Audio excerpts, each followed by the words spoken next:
শুধু বুকে রাখো হিম্মত। আমরা এই সমস্ত হুমকি ধমকি ভয় পাই না।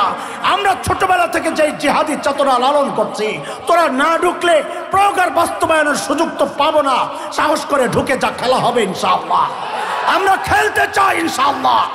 শুধু এইটুকু জানায় রাখি, ঢুকার আগে তোদের পূর্বপুরুষের ইতিহাস পড়ে আসিস, আমাদের পূর্বপুরুষের ইতিহাসটাও পড়ে আছিস। আমাদের পূর্বপুরুষের ইতিহাস হচ্ছে ওলামায়ে দেওবন্দের রক্ত যখন এই ভূমি স্পর্শ করেছিল, ব্রিটিশ লাল কুত্তারা পালাতে বাধ্য হয়েছিল।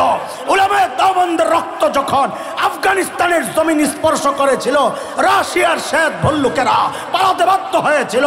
সাম্প্রতিক কালে ওলামায়ে দেওবন্দের রক্ত যখন তালেবানের শরীর হয়ে আবারও আফগানিস্তানের জমিন স্পর্শ করেছে, পরাশক্তি যারা নিজেদেরকে মনে করে, আমেরিকা, নেটো, ওই শয়তানগুলো কুত্তার মতো লেজ গুটাইয়া পালাতে বাধ্য হয়েছে।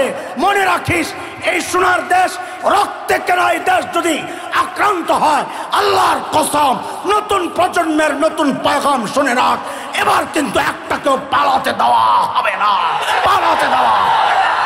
গত 16 বছর আমাদেরকে এই ট্যাবলেট গেলানোর চেষ্টা হয়েছে। ভারত আমাদের বন্ধু, আমাদের অনেক আপনজন, আমাদের হিতাকাঙ্ক্ষী। কেন? কত কিছু দেয়, পেঁয়াজ দেয়, চিনি দেয়, আলু দেয়, এরপরে গরু দেয়, আরো কত কিছু দেয়।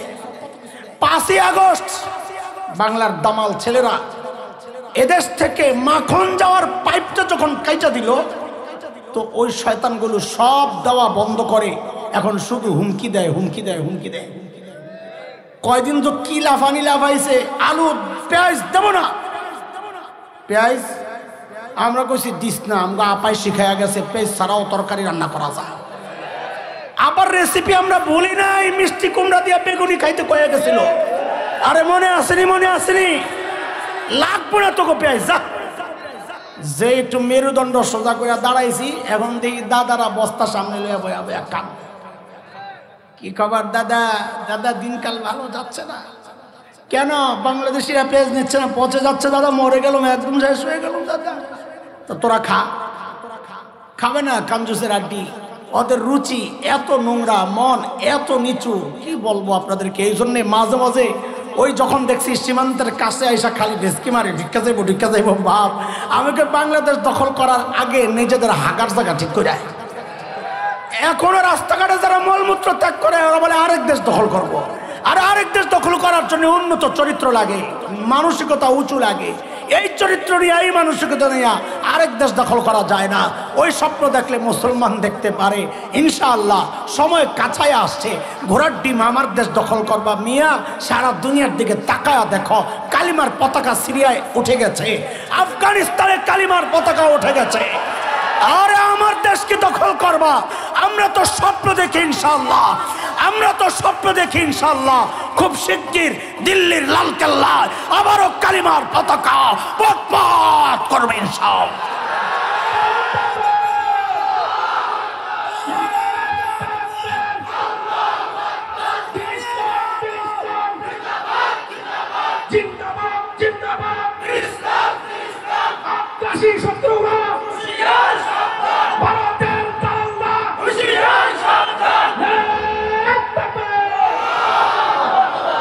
ফিলিস্তিনের যুদ্ধে যাওয়ার জন্য বহু তরুণ তৈরি হয়ে যাচ্ছে। আমি বলি, ফিলিস্তিনের যুদ্ধে যাওয়ার সুযোগ তোমার নাও আসতে পারে। যেখানে যাদের সাথে লড়াইয়ের সুযোগ চলে আসতে পারে, তার জন্য প্রস্তুত হও। তারা আর কেউ না, তারা তোমার পাশের দেশের শত্রুরা। ইতিমধ্যেই মুসলমানদের সম্পত্তি খুবলে খাওয়া বাজেয়াপ্ত করার চক্রান্ত চলছে। ওয়াকফ আইনের মাধ্যমে মুসলমানদের মাল সব তারা কক্ষিগত করার চক্রান্তে নেমেছে। আমি দান করেছি, এখন সরকার মালিক হয়ে যাবে। মসজিদ মাদ্রাসাগুলো সমস্ত অক্ষ সম্পত্তি সরকার নিয়ে যাবে। যেই চক্রান্ত ইংরেজরা করেছিল, মুসলমানদেরকে নিঃস্ব করে আশেপাশের দেশে যখন ওরা পুশ ইন করার চেষ্টা করবে, গেঞ্জাম তো বাঁধবেই। সেই দিনের জন্য প্রস্তুত হও ইনশাআল্লাহ। শুধু বুকে রাখো হিম্মত। আমরা এই সমস্ত হুমকি ধমকি ভয় পাই না। আমরা ছোটবেলা থেকে যে জিহাদি চেতনা লালন করছি, তোরা না ঢুকলে প্রকার বাস্তবায়নের সুযোগ তো পাবো না। সাহস করে ঢুকে যা, খেলা হবে ইনশাআল্লাহ। আমরা খেলতে চাই ইনশাআল্লাহ। শুধু এইটুকু জানায় রাখি, ঢুকার আগে তোদের পূর্বপুরুষের ইতিহাস পড়ে আসিস, আমাদের পূর্বপুরুষের ইতিহাসটাও পড়ে আছিস। আমাদের পূর্বপুরুষের ইতিহাস হচ্ছে উলামায়ে দেওবন্দের রক্ত যখন এই ভূমি স্পর্শ করেছিল, ব্রিটিশ লাল কুত্তারা পালাতে বাধ্য হয়েছিল। উলামায়ে দেওবন্দের রক্ত যখন আফগানিস্তানের জমিন স্পর্শ করেছিল, রাশিয়ার শ্বেত ভল্লুকেরা পালাতে বাধ্য হয়েছিল। সাম্প্রতিক কালে উলামায়ে দেওবন্দের রক্ত যখন তালেবানের শরীর হয়ে আবারও আফগানিস্তানের জমিন স্পর্শ করেছে, পরাশক্তি যারা নিজেদেরকে মনে করে, আমেরিকা, নেটো, ওই শয়তানগুলো কুত্তার মতো লেজ গুটাইয়া পালাতে বাধ্য হয়েছে। মনে রাখিস, এই সোনার দেশ, রক্তে কেনা এই দেশ যদি আক্রান্ত হয়, আল্লাহর কসম, নতুন প্রজন্মের নতুন পয়গাম শুনে রাখ, এবার কিন্তু একটাকেও পালাতে দেওয়া হবে না, পালাতে দেওয়া। অপরাধ কইরা বিদেশ থেকে উস্কানি দিলে কাজ হবে না। মানুষ 32 নম্বর ভাঙছে, প্রয়োজনে টঙ্গি পাড়াও তসতস করা হবে।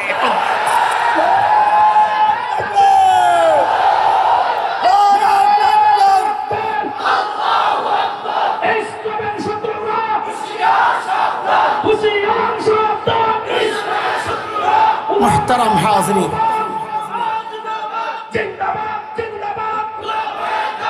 হযরত ইউসুফকে বাঁচাইছেন কে? বলেন, হযরত ইউসুফকে গুনাহ থেকে বাঁচাইছেন কে? তা আবার পেছনে যাই, সমস্ত নবী নিষ্পাপ, কোন নবী কোন গুনাহ বাঁচাইছেন কে? আরো জোরে। মানুষের শ্রেণী কয়টা করবো জানি? 3টা, মাশাআল্লাহ। 1 নম্বর গেল সমস্ত নবী রাসূল। 2 নম্বর হচ্ছে হযরতে সাহাবায়ে কেরাম রিদওয়ানুল্লাহি আলাইহিম আজমাইন। সাহাবীদের ব্যাপারে আহলুস সুন্নাহ ওয়াল জামাতের আকীদা হচ্ছে সমস্ত সাহাবী নবীদের মতো মাসুম না, নিষ্পাপ না। তবে সাহাবীরা মাগফুর, আল্লাহ কর্তৃক ক্ষমা প্রাপ্ত, আল্লাহ তাদেরকে মাফ করে দিয়েছেন। আল্লাহ কেন মাফ করছেন? কারণ আল্লাহ দেখছেন গুনাহ যদি কারো হয়েও গেছে, ওই তাদের দিলের মধ্যে যেই মেহনত হয়েছে, তাকওয়া যে শিখাইছেন নবী, তা আল্লাহ নিজে পরীক্ষা নিছেন। দেখেন না, যিনি পড়ান ফাইনাল পরীক্ষা তিনি নেন, কেনেন আরেকজন নেয়, ঠিক না? আমার নবী তার সঙ্গীদেরকে তাকওয়া পড়াইছেন, শিখাইছেন। ওই তাকওয়া ঠিকঠাক মতো হয়েছে কিনা, দিল ঠিক হয়েছে কিনা, পরীক্ষা আল্লাহ নিজে নিছেন। আল্লাহ নিজে বলেছেন সূরা হুজরাত আয়াত 3, ইন্নাল্লাযীনা ইয়াগুদ্দুনা আসওয়াতাহুম ইনদা রাসূলিল্লাহ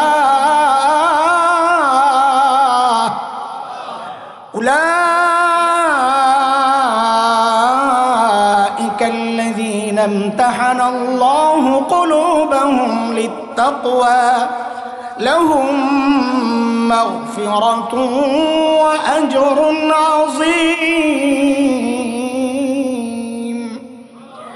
কাজী যাদেরকে আল্লাহ মাফ করেছেন, কেউ যদি তাদের দোষ তালাশ করে, ওই সাহাবীদের, কেউ যদি তাদের সমালোচনা করে, অথবা এমন লিখনি তৈরি করে নিজের পাণ্ডিত্য দিয়ে, যেই লিখনি পড়ে অটোমেটিক কেউ সাহাবী বিদ্বেষী হয়ে যায়, চোখ বন্ধ করে সিদ্ধান্ত নিতে হবে, সে যত বড় লিডার হোক, যত বড় নেতা হোক, তার লক্ষ কোটি ভক্ত মুরিদ থাকুক, সাহাবীদের সমালোচনা যে করবে, স্পষ্টতই বলতে হয় সে পথভ্রষ্ট আর গোমরা ছাড়া কিচ্ছু না। কথা বলেন, খবরদার, এই 2 জায়গায় একদম জবান বন্ধ। এছাড়া আমরা যারা আছি 3 নম্বর গ্রুপ। কয় গ্রুপ জানি মানুষ? 1 নম্বর, 2 নম্বর, 3য় গ্রুপ হচ্ছে আমরা যারা। আমাদের ব্যাপার হচ্ছে ব্যক্তিগতভাবে কেউ কেউ গুনাহমুক্ত থাকতে পারে না, কিন্তু সামষ্টিকভাবে আমরা সবাই গুনাহ করেছি, করছি, করে যাচ্ছি, ঠিক না? তো কথা কর না যে নাও থাকতে পারে এখানে। আমি 1 নম্বর আশা আমাদের আলোচনাকে আগায় নেওয়ার জন্য। দেখেন, এখনো আলোচনার বিষয় ঠিক করি নাই, আমি ভূমিকা সাজাইতেছি। আমার কামই এটা, ভূমিকা সাজাইতে দেরি হয়, করুন কি, আমি পারি না, আমার যোগ্যতা নাই। আমাদের গুনাহগুলোকে আলোচনা আগানোর জন্য, সাজানোর জন্য আমাদের গুনাহগুলোকে আজকে 3টা ভাগে ভাগ করতে চাই। কয় ভাগ? এই পোলাপান, তোরা কথা কস না। কয় ভাগ? এক নম্বরটা বলার আগে পিছনের একটা পড়া আগে শুনে ওই মুখস্থ আসেনি। আমি অর্ধেক বলবো, বাকি অর্ধেক আপনারা বলবেন, শূন্যস্থান পূরণ করবেন। মনে থাকবো তো? আমি বলি অর্ধেক, বাকি অর্ধেক বললেন বুঝা বুঝা। আল্লাহ তাআলা ছাড় দেন। বাপরে বাপ, ভালোই মুখস্থ আছে। আবার বলে আল্লাহ ছাড় দেন, আল্লাহ ছাড় দেন। এখন আমি যদি এর বিপরীত কিছু বলি তো আমার কিল খাওয়া লাগবে, তাই না? জি দিব। শুনেন, এই যে পড়াটা মুখস্থ করছেন না, এটা ভুলেন না, বাদ দেওয়াও দরকার নাই, এটা ঠিক আছে। তবে আজকে আরেকটা নতুন পড়া মুখস্থ করেন। আগেরটা বাদ দিয়ে না, পরে আবার ভেজাল লাগায়েন না যে এক হুজুর এক একটা কয়। না না, ওইটা ঠিক আছে কথা। আজকে আরেকটা পড়া মুখস্থ করেন। বলেন আমার আল্লাহ, সবাই বলেন না, আমার আল্লাহ ছাড়ও দেন ছেড়েও দেন। বলেন আমার আল্লাহ ছাড়ও দেন ছেড়েও দেন। ভাই এটা আমার কথা না, কোরআনে আসছে। হযরত উলামায়ে কেরাম আছেন, ভুল হইলে ধরে দিয়ে। আল্লাহ বলেছেন ওয়ায়াফু আন কাসীর, আমি বহুজনের বহু গুনাহ এমনি মাফ করে দিই। আচ্ছা, এই যে নতুন পড়াটা মুখস্থ করলেন, জিতছেন না ঠকছেন? যদি ওই কূপ দিয়ে বয়ে থাকেন আল্লাহ ছাড় দেন ছেড়ে দেন না, তা আমাদের বাঁচার উপায় কি? হ্যাঁ, একটু রাস্তাঘাট রাখা লাগবে না? তাইলে আমরা আমাদের গুনার এক প্রকার পাইলাম যেগুলো আল্লাহ এমনি মাফ করে দেন, এমনি। আমাদের গুনার দ্বিতীয় প্রকার, বহু গুনাহ আমাদের এমন আছে যেগুলো আল্লাহ আমাদের নেক আমলের দ্বারা মিটায়া দেন। আল্লাহ নিজে বলেছেন, কথা একটাও আমার না। আল্লাহ বলেন ইন্নাল হাসানাত ইউযহিবনাস সাইয়্যাত। আল্লাহ বলেন বহু নেক আমল এমন আছে যা বহু গুনাহকে মিটায়া দেয়। যেমন আপনাদেরকে একটা হাদিস শোনাই। নবী আলাইহিস সালাম বলেন মান হাজ্জা লিল্লাহ, বুখারী মুসলিমের riwayat, বর্ণনাকারী হযরত আবু হুরায়রা। নবী বলেন মান হাজ্জা লিল্লাহ ফালাম ইয়ারফাস ওয়ালাম ইয়াফসুক রাজাআ কায়াউমিন ওয়ালাদাতহু উম্মুহ। আল্লাহর নবী বলেন কেউ যদি আল্লাহর জন্য হজ করে, কার জন্য চিৎকার করে বলেন তো? কার জন্য? আবার বলেন, ওই হজ কার জন্য করে? হ্যাঁ না, আরেকজনের জন্য করে। কার জন্য?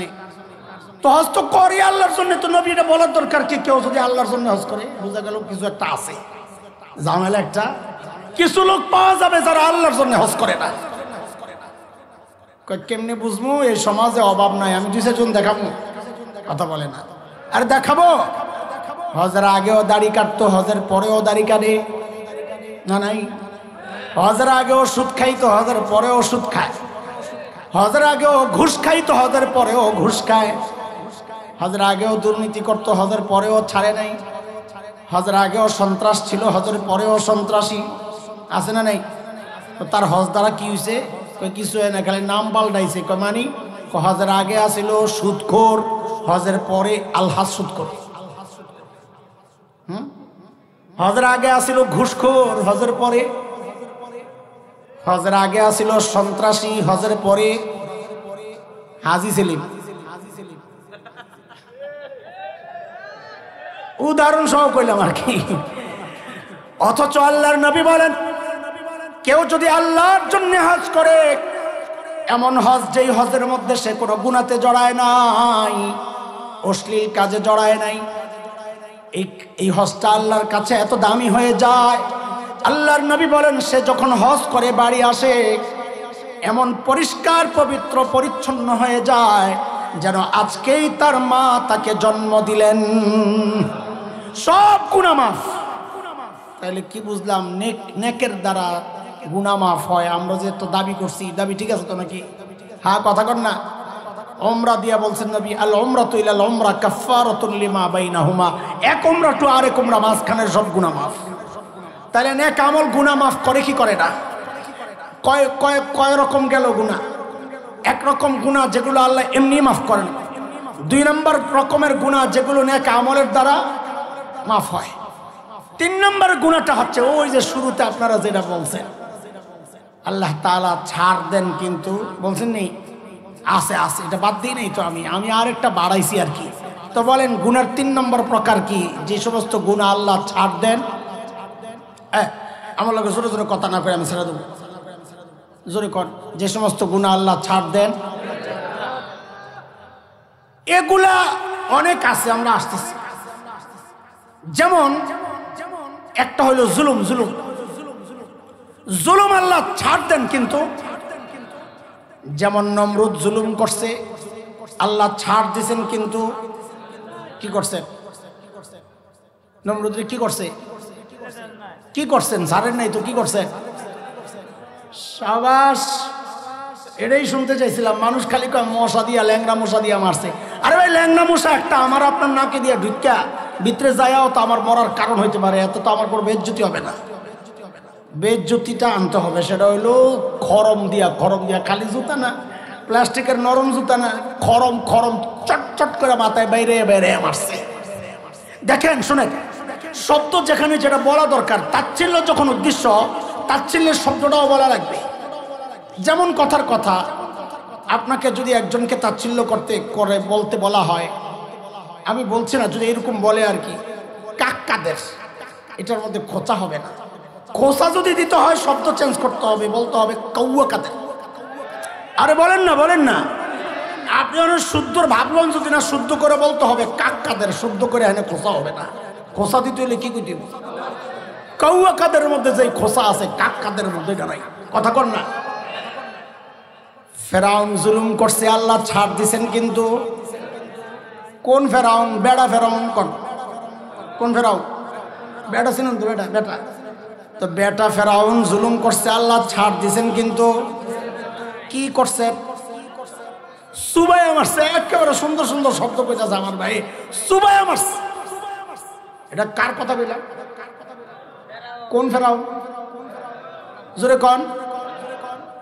16 বছর বেড়ি ফেরাউন জুলুম করছে, আল্লাহ ছাড় দিয়েছেন কিন্তু ছেড়ে দেন নাই। কোন ফেরাউন? জোরে কন। আল্লাহ কি করছেন? ছাড় দিয়েছেন কিন্তু কি করছে? রাখ রাখ রাখ রাখ, অপবাদ দিস না। জামাই বাড়ি তো রংপুর। শেখ হাসিনার বাড়ি, জামাইয়ের বাড়ি বলছি গোপালগঞ্জ। রংপুর, রংপুর। ওয়াজেদ মিয়া, ওয়াজেদ মিয়া। হ্যাঁ, সর্বোচ্চ বললে বলতে পারেন আপনজনের কাছে পাঠাইছে। কোন জায়গায়? অপবাদ দেওয়ার দরকার নাই, কারণ গত 16 বছর আমাদেরকে এই ট্যাবলেট গেলানোর চেষ্টা হয়েছে। ভারত আমাদের বন্ধু, আমাদের অনেক আপনজন, আমাদের হিতাকাঙ্ক্ষী। কেন? কত কিছু দেয়, পেঁয়াজ দেয়, চিনি দেয়, আলু দেয়, এরপরে গরু দেয়, আরো কত কিছু দেয়। 5ই আগস্ট বাংলার দামাল ছেলেরা এদেশ থেকে মাখন যাওয়ার পাইপটা যখন কাইটা দিল, তো ওই শয়তানগুলো সব দেওয়া বন্ধ করে এখন শুধু হুমকি দেয়, হুমকি দেয়, হুমকি দেয়। কয়দিন তো কি লাফানি লাফাইছে, আলু পেঁয়াজ দেব না। পেঁয়াজ আমরা কইছি দিস না, আমরা আপাই শিখাইয়া গেছে পেঁয়াজ ছাড়াও তরকারি রান্না করা যায়। আবার রেসিপি আমরা বলি নাই, মিষ্টি কুমড়া দিয়ে বেগুনি খাইতে কয়ে গেছিল। আরে মনে আসেনি, মনে আসেনি? লাগবো না তোকে পেঁয়াজ, যা। যে একটু মেরুদণ্ড সোজা করে দাঁড়াইছি, এখন দেখি দাদারা বস্তা সামনে লইয়া বয়া বয়া কান। কি খবর দাদা? দাদা দিনকাল ভালো যাচ্ছে না কেন? বাংলাদেশিরা পেঁয়াজ নিচ্ছে না, পচে যাচ্ছে দাদা, মরে গেল, একদম শেষ হয়ে গেল দাদা। তো তোরা খা। খাবে না? কাঞ্জুসের আড্ডি। ওদের রুচি এত নোংরা, মন এত নিচু, কি বলবো আপনাদেরকে। এই জন্যে মাঝে মাঝে ওই যখন দেখছি সীমান্তের কাছে আইসা খালি ঢেসকি মারে, ঢিক্কা যাইব, ঢিক্কা যাইব। বাপ, আমাকে বাংলাদেশ দখল করার আগে নিজেদের হাগার জায়গা ঠিক করে। এখনো রাস্তাঘাটে যারা মলমূত্র ত্যাগ করে, ওরা বলে আরেক দেশ দখল করব। আর আরেক দেশ দখল করার জন্য উন্নত চরিত্র লাগে, মানসিকতা উঁচু লাগে। এই চরিত্র নিয়ে, এই মানসিকতা নিয়ে আরেক দেশ দখল করা যায় না। ওই স্বপ্ন দেখলে মুসলমান দেখতে পারে। ইনশাআল্লাহ সময় কাছায় আসছে, ঘোড়ার ডিম আমার দেশ দখল করবা। মিয়া, সারা দুনিয়ার দিকে তাকায়া দেখো, কাল কালিমার পতাকা সিরিয়ায় উঠে গেছে, আফগানিস্তানে কালিমার পতাকা উঠে গেছে। আরে আমার দেশকে দখল করবা? আমরা তো স্বপ্ন দেখি ইনশাআল্লাহ, আমরা তো স্বপ্ন দেখি ইনশাআল্লাহ খুব শিগগির দিল্লির লালকেল্লায় আবারও কালিমার পতাকা পথ করবে ইনশাআল্লাহ।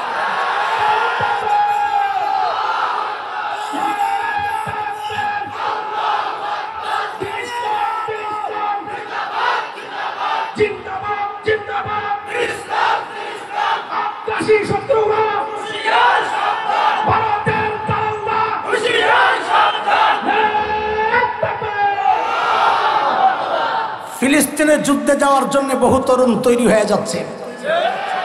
আমি বলি ফিলিস্তিনে যুদ্ধে যাওয়ার সুযোগ তোমার নাও আসতে পারে।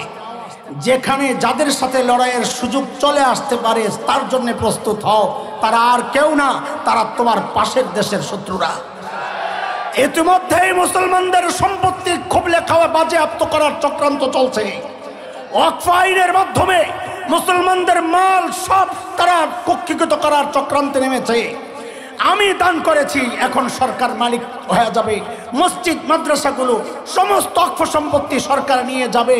যেই চক্রান্ত ইংরেজরা করেছিল মুসলমানদেরকে নিঃস্ব করে আশেপাশের দেশে যখন ওরা পুশিং করার চেষ্টা করবে, গ্যাঞ্জাম তো বাঁধবেই। সেই দিনের জন্য প্রস্তুত হও ইনশাআল্লাহ। শুধু বুকে রাখো হিম্মত।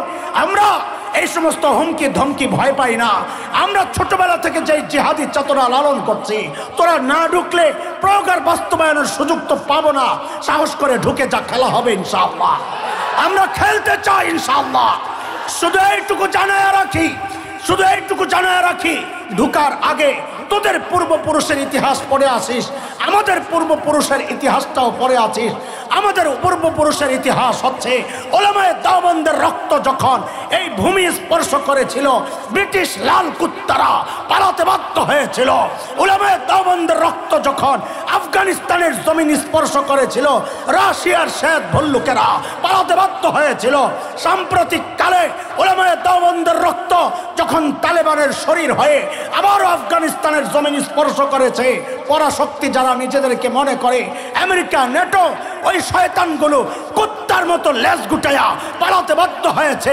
মনে রাখিস, এই সোনার দেশ, রক্তে কেনা এই দেশ যদি আক্রান্ত হয়, আল্লাহর কসম, নতুন প্রজন্মের নতুন পয়গাম শুনে রাখ, এবার কিন্তু একটাকেও পালাতে দেওয়া হবে না, পালাতে দেওয়া।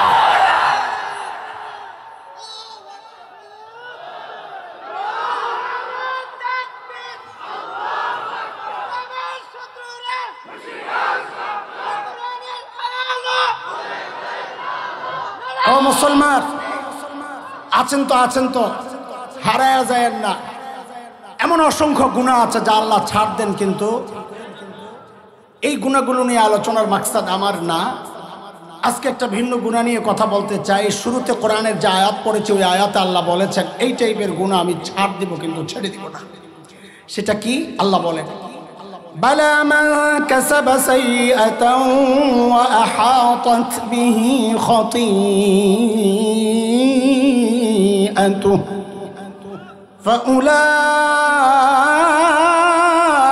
فأولئك أصحاب النار هم فيها خالدون।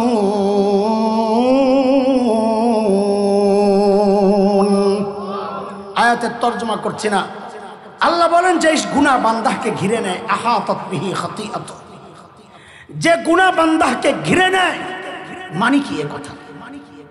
মুফাসসিররা বলেন মানে হচ্ছে যে গুনাহ মানুষ, যে গুনায় মানুষ ফেঁসে যায়, ছাড়তে পারে না, নিয়মিত করে।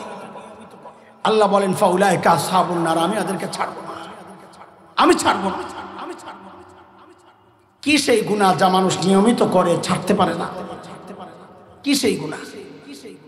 দেখেন, আমরা এই সমাজ নিয়ে চলি, সমাজ নিয়ে ভাবি। আমি এই সমাজের দিকে তাকায়া এমন বিশেষ 5টা গুনাহ পাইছি যে গুনার মধ্যে এই সমাজের বহু মানুষ জড়িত, ছাড়তে পারে না।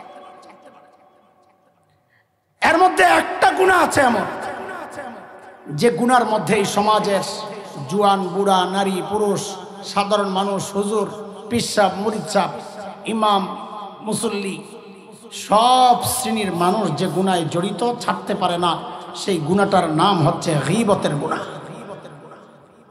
আমি একটা বলবো আর বলবো আপনাদেরকে একটু খোঁচা দেওয়ার জন্য, পারলে অস্বীকার করে, পারলে অস্বীকার করে। আরে দুইজন বসলেই তৃতীয় আরেকজনের বদনাম শুরু হয়ে যায়। কি একটা অবস্থা! ফেসবুকটা যেন খোলে কারো বিরুদ্ধে কিছু লেখার জন্য। কি এক আজীব তামাশা! এই ফেসবুক আইসা গীবতটাকে একদম ইজি বানায় ফেলছে মানুষ। কয় গুনাহ মোট মুখস্থ করেন? কয় গুনাহ? 1 নম্বর গুনার নাম। 2 নম্বর গুনাহ, যে গুনার মধ্যে আগের সবার যাদের কথা বলছি সবাই তো জড়িত, এখানে আর একটু বায়া বহু পিচ্ছি বাচ্চারাও যে গুনায় জড়িত, সেই গুনাহটার নাম হচ্ছে টাচ মোবাইলের গুনাহ। পারলে অস্বীকার করেন? ব্যাপকভাবে মানুষ জড়ায় গেছে। কিসের হুজুর আর কিসের সাধারণ মানুষ, কিসের মুফতি সাহেব আর কিসের সাধারণ মানুষ, সব জড়ায় গেছে এই টাচ মোবাইলের গুনাহ। পারলে অস্বীকার করেন? 3 নম্বর, যে গুনাহ এই সমাজের অধিকাংশ পুরুষ জড়ায় গেছে, সেই গুনাহটার নাম হচ্ছে দাড়ি কাটার গুনাহ। এই সমাজের অধিকাংশ পুরুষ যে গুনাহ ছাড়তে পারে না, জড়ায় গেছে। 4 নম্বর গুনাহ, যে গুনাহ এই সমাজের অধিকাংশ পুরুষ জড়ায় গেছে, সেটা হচ্ছে টাকনুর নিচে কাপড় পরার গুনাহ। পারলে অস্বীকার করেন? কয়টা গেল? 5 নম্বর, এটা বলতে একটু ইতস্ত লাগে, অনেকে নিতে পারবেন না, বিশেষ করে আমার মা বোনরা। আমাকে মাফ করে দিয়েন যারা শুনছেন, কিন্তু আমাদের দায়িত্ব বলা, সেজন্য বলছি। সেটা হচ্ছে এই সমাজের অধিকাংশ পর্দানসীন নারী যে গুনাহে জড়িত। কোন নারী বলেন? কোন নারী? যারা পর্দা করে তারা, অন্যরা তো বাদ, হিসাবের বাইরে। যারা পর্দা করে তাদের অধিকাংশ এই গুনাহে জড়িত। কি আশ্চর্য কথা! এটা বোঝার জন্য কোরআন আল কারীমের পর্দার আয়াতগুলো একটু ঘুরে আসে। সূরা নূর, কোন সূরা? 30-31 নম্বর আয়াত। এই 2 আয়াতে আল্লাহ পর্দার কথা বলেছেন। 30 নম্বর আয়াত আল্লাহ পুরুষের পর্দা সম্পর্কে বলেছেন। 31 নম্বর আয়াতে মেয়েদের পর্দা সম্পর্কে বলতে গিয়ে আল্লাহ বলেন ছোট্ট করে, ওয়ালা ইউবদিনা জিনাতাহুন্না, মেয়েরা যেন তাদের সৌন্দর্য প্রকাশ না করে। ওলামারা বলেন এই কথাটাই যেন পর্দার মূল কথা, সৌন্দর্য গোপন করা। কাজে কোনো নারী যদি ছালার চট গায়ে দিয়ে নিজের সৌন্দর্য গোপন করে, তো ইসলাম বলবে সে শরিয়া অনুযায়ী পর্দা করেছে। কোনো নারী যদি ঘরের কাঁথা মুড়ো দিয়ে পর্দা করে, তো ইসলাম বলবে সে শরিয়া অনুযায়ী পর্দা করেছে। কোনো নারী যদি এই যে এইরকম পর্দার কম দামি কাপড় দিয়ে নিজের সৌন্দর্য গোপন করে, তো ইসলাম বলবে সে শরিয়া অনুযায়ী পর্দা করেছে। কিন্তু কোন নারী যদি টাইট ফিট বোরকা, রঙিন রং বরঙের বোরকা, জিগজাগ বোরকা, ডিজাইনের বোরকা, শরীরের সাথে লাগোয়া একদম আঁটু বোরকা, এই সমস্ত বোরকা পরে যদি কেউ পর্দা করে, তো ইসলাম বলবে সে শরিয়া অনুযায়ী পর্দা করে নাই। কেন? শরীয়তের পর্দার মূল বিষয় হচ্ছে সৌন্দর্য গোপন করা। লজ্জাজনক ব্যাপার, চরম এক সত্য কথা, সেটা হচ্ছে আজকালকার অধিকাংশ বোরকা দিয়া সৌন্দর্য গোপন হয় না, বরং সৌন্দর্য প্রকাশ পায়, সৌন্দর্য ওপেন হয়। কথা বলেন। হ্যাঁ, এটার জন্য 2টা ছোট্ট দলিল নেই। আমি যেখানে থাকি, বাসা 11 রোড, ওর পাশে একটা এলাকা আছে কাটাবন, নাম শুনছেন? শাহবাগের নাম শুনছেন? হ্যাঁ, ওই শাহবাগের কাছে একটা মসজিদ আছে বড়। ওই মসজিদের নিচে কিছু দোকানপাট আছে। ওই দোকানের মধ্যে একটা দোকান আছে বোরকার দোকান। কিসের দোকান? আমার গাড়িটা ওদিক দিয়েই যায়, মাদ্রাসায় যাই ওদিক দিয়েই যায়। তো একদিন সিগন্যাল এই একটু জ্যামে পড়ছি, ওই দোকানের নামের দিকে তাকাই আমি হাইসা দিছি, আমি আমার দলিল পেয়ে গেছি। আমি তো দলিল খুঁজি, কাজী আশেপাশে দলিল পেয়ে গেছি। আমি যে বলি আজকালকার বোরকা দিয়া সৌন্দর্য আরো প্রকাশ করে, দলিল পেয়ে গেছি বোরকার দোকানের নাম দেখা। বোরকার দোকানের নাম হচ্ছে ফ্যাশন হাউস। কি নাম? শরীয়ত কয় বোরকা হচ্ছে ফ্যাশন ঢাকার জন্য, আর ওরা দোকানের নাম দিছে। আমি দোকানদারকে অভিযুক্ত করছি না, ও মুসলমান, মুনাফিকি করে নাই। ও আপনাকে আহ্বান করছে, আমার কাছে যেই বোরকা পাওয়া যায় এটা শরীয়তের বোরকা না। শরীয়তের বোরকা তো ফ্যাশন ঢাকার জন্যে, আমারটা ফ্যাশন করার জন্যে। লাগলে নিয়ে যান, না লাগলে কাইটা পড়েন। অত ঠিকই আছে। আর কথা কন না, কয় গুণা গেল তাড়াতাড়ি কন, কয় গুণা, কয় গুণা। এই গুনাহগুলো এই সমাজে ব্যাপকভাবে ছড়ায়া মানুষ ছাড়তে পারে না। বিষয় ওইটা না, তার চেয়ে ভয়ঙ্কর বিষয়টা আনতেছে আপনাদের সামনে, খেয়াল করেন। এই গুনাহগুলোর মধ্যে এদেশের মানুষ ব্যাপকভাবে জড়িত, এটা তো অবশ্যই ভয়ঙ্কর কথা, কিন্তু তার চেয়ে ভয়ঙ্কর কথাটা কি জানেন? এই গুনাহগুলোতে যারা জড়িত তাদের অধিকাংশই এই গুনাহগুলোরে গুনাই মনে করে। আপনি বলবেন হুজুর গুনারে গুনাহ মনে করে না, এটা হয় নাকি? গুনারে তো গুনাই মনে করে। তো একটা দলিল শোনেন, দলিল তো আছে আমার কাছে। টাঙ্গাইলে নাট বল্টু স্ক্রু ঢিলা এমপি ছিল, কি নাম কথা, আব্দুল লতিফ সিদ্দিকী। কি আব্দুল লতিফ সিদ্দিকী? লতিফ সিদ্দিকী নামে প্রশ্ন। কিছুদিন আগে এক মাহফিলে গেছে, নেতাকে কাম হইতো এটা, ওয়াজ মাহফিল ডাকে হুজুররা, মসজিদওয়ালা, মাদ্রাসাওয়ালা, যুবকরা সারা বছর মেহনত করে একটা মাহফিল দাঁড় করায়। নেতারা আইসা পুরা স্টেজ বইরা বয়ানের সময় বলবে, এই হুজুর এখানে কোনো রাজনৈতিক বক্তব্য দিবেন না। তো তুই আইসস কে? তুমি রাজনৈতিক নেতা, স্টেজে উঠতে পারো, আর আমি মৌলবী রাজনীতির কথা বলতে পারবো না, হিসাব কি? বলেন না আপনারা। তুমি রাজনৈতিক নেতা যদি স্টেজে উঠতে পারো, তা আমি মৌলবী ও রাজনীতির আলাপ করতে পারবো। কথা বলেন, কথা বলেন। এক শয়তানি চলেছে গত 16 বছর না, ঠান্ডা হয় নাই। শয়তানরা আল্লাহ রমজানে বান্ধে। রমজানে বুঝি আপনারা শয়তানি, আমরা শয়তানি করি না, করি না?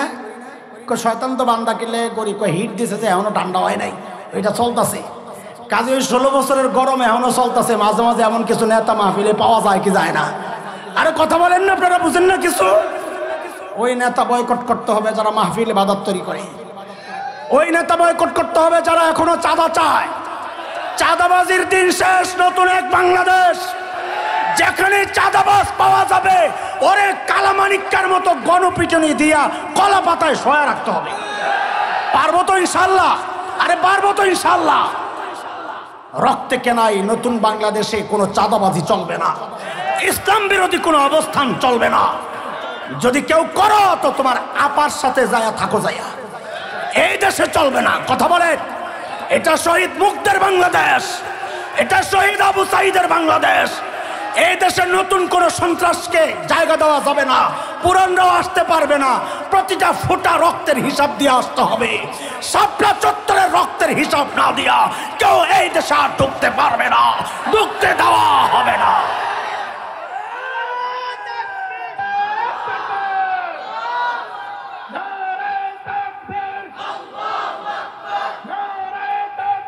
মোহতারাম হাজরিন, শুনেন শুনেন,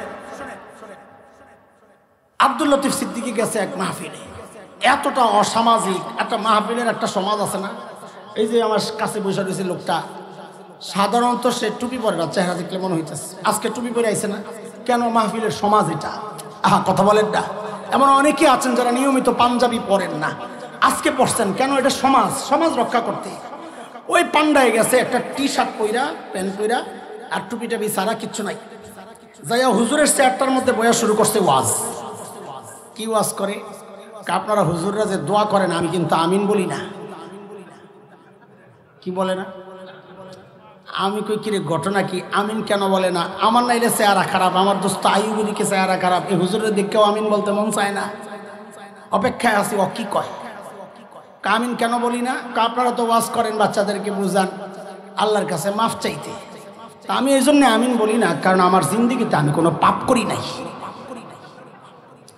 আমার জিন্দিগিতে আমি কোনো পাপ করি না। আমি দেখো কারবার আমার দলিল পাইয়া গেছি, গুনারে গুণা মনে করে না। হ্যাঁ বলে জিন্দিগিতে কোনো পাপ করে নাই। দাড়ি ছাড়া বেড়া, দাড়ি ছাড়া বেড়াই কি কয়? জিন্দিগিতে কোনো পাপ করে নাই, দলিল পাইয়া গেছি। গুনারে কি মনে করতেছে না? আহা, কি বুঝাইতেছি? গুনারে বলেন না, গুনারে। দোস্ত খুব ভালো করে বুঝেন, গুনারে গুনাহ মনে না করা, আমাদের বড়রা বলেন এটা গুনার করার চেয়েও মারাত্মক অপরাধ। বলেন, গুনাহকে গুনাহ মনে না করা গুনাহ করার চেয়েও মারাত্মক অপরাধ। কেন কেন আমি একটু লম্বা করি, দোস্ত আসুক ছেড়ে দেবো ইনশাআল্লাহ, আপনারা বিরক্ত হয়েন না, পড়ছেন বিপদে যাইতেও পারেন না, তাই না? বয়া থাকেন।